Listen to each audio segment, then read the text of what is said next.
E aí, pessoal, olha o que nós temos aqui, ó.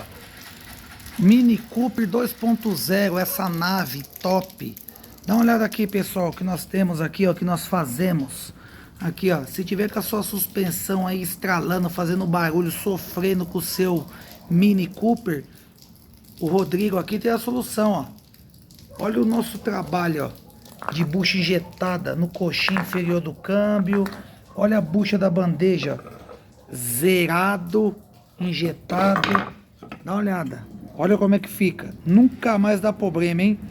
E detalhe aí, pessoal, o carro fica até mais confortável, tá?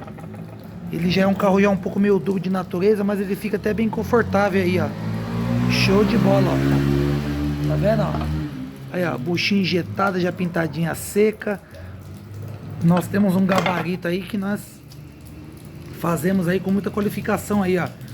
Beleza, pessoal? Se tiver com sofrimento e com estresse aí em relação à suspensão do Mini Cooper aí, Rodrigo Car resolve aí, ó. Serviço top, ó. Uma qualificação do nosso trabalho aí, ó. Nunca mais dá problema, hein? Só alegria e sucesso. Beleza, pessoal? Segue o nosso contato aí, ó. 011 947 85 4898. Repetindo, pessoal. 011 947 85 4898.